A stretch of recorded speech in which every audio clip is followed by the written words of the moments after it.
আসসালামু আলাইকুম। আমি আছি উদ্যোক্তা খামার ও কৃষি আপনাদের সাথে। আপনারা উদ্যোক্তা হয়ে ওঠেন। উদ্যোক্তা হয়ে উঠতে গেলে নানান বিপদের সম্মুখীন হতে হয়, নানান বাধার সম্মুখীন হতে হয়। আমাদেরকে বাধাগুলোকে পাশ কাটিয়ে উদ্যোক্তা হয়ে উঠতে হবে। ঠিক আছে, আমাদের বাধা নিয়ে পড়ে থাকলে হবে না, উদ্যোক্তা হতে হবে। আমি একজন ছোট উদ্যোক্তা, যা আপনারা দেখতে পাচ্ছেন এটা হইতেছে আমার খামার, দেশি মুরগির খামার। ঠিক আছে, এখানে দেশি মুরগি পালন করি, যা দ্বারা আমার ডিম পাইতেছি, এখানে মাংসের চাহিদা মিটতেছে। আমি যদি ইচ্ছা করি আমার পারিবারিক চাহিদা মিটিয়ে তারপর আমি বিক্রি করতে পারি, কিছু টাকা আর্ন করতে পারি।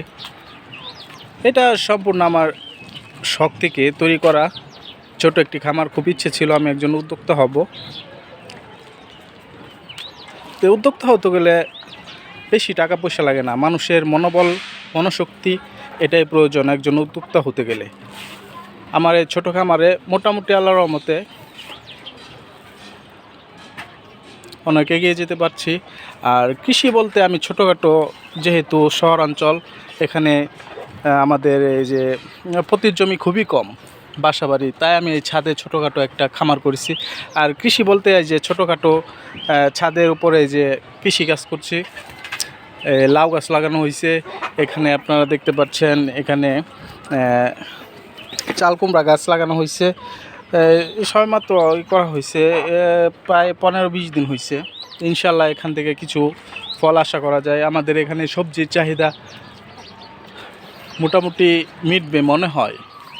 আর এখানে কিছু ফলজ গাছ আছে, আপনারা দেখতে পাচ্ছেন, আম গাছ, পেয়ারা, আনার অথবা ডালিম বলতে পারেন। এখানে বড়ই গাছ আছে, কদবেল, এগুলা সব কিছু মোটামুটি আছে। আমি আসলে মূল কথা বলতে গেলে আমি একটু গাছ প্রেমী, গাছ ভালোবাসি। তাই আমার এই ভালোবাসা থেকে গাছ লাগানো, যে আমরা যেভাবে আমাদের সময়ে যেভাবে গাছগাছালি ছিল, ফলজ গাছ ছিল, আমরা নিজের হাতে পায়রা খেতাম। কিন্তু বর্তমান সময়ে বড় বড় বিল্ডিং আপনারা দেখতে পাচ্ছেন, শহরাঞ্চল অনেক বড় বড় বিল্ডিং, কিন্তু গাছপালা খুবই কম। এসব চিন্তা করেই ছাদের উপরে গাছ লাগানো হয়েছে, যাতে আমাদের পরবর্তী প্রজন্ম যারা আছে, ঠিক আছে, তারা যেন এসব ফল ফলান্তি খেতে পারে। এসব চিন্তা করে গাছগুলো লাগানো হয়েছিল। আমি নিজের হাতে লাগাইছিলাম এই গাছগুলো, আপনারা দেখতে পাচ্ছেন। আশা করি ফল পেয়েছি। লেবু গাছে ফুল ছাড়ছে, লেবু গাছে ফুল ছাড়ছে মোটামুটি, আলহামদুলিল্লাহ অনেক ফুল হয়েছে। এভাবে অনেক গাছ, আপনারা দোয়া করবেন যেন এগিয়ে যেতে পারি আমার এই ছোট খামার হতে। খামার দিয়ে আমার পারিবারিক চাহিদা মেটাতে পারি, শাক সবজির চাহিদা, মাংসের চাহিদা, ডিমের চাহিদা। আপনারাও উদ্যোক্তা হতে পারেন।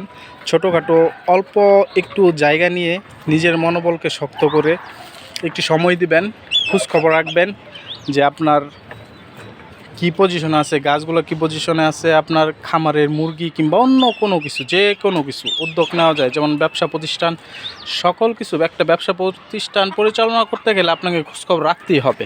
এভাবে সকল কিছু আপনি যেই বিষয়ে উদ্যোগ গ্রহণ করবেন তার খোঁজখবর আপনার রাখতেই হবে। ইনশাল্লাহ সঠিক পরিচর্যা এবং খোঁজখবর যদি রাখতে পারেন, অবশ্যই আপনি একটি ভালো উদ্যোক্তা হয়ে উঠতে পারবেন এবং সেই উদ্যোগ থেকেই আপনি সফল হতে পারবেন। ইনশাল্লাহ আমার জন্য দোয়া করবেন, আমি যেন সঠিক পরিচর্যা করতে পারি এবং একজন সফল উদ্যোক্তা হতে পারি। আসসালামু আলাইকুম।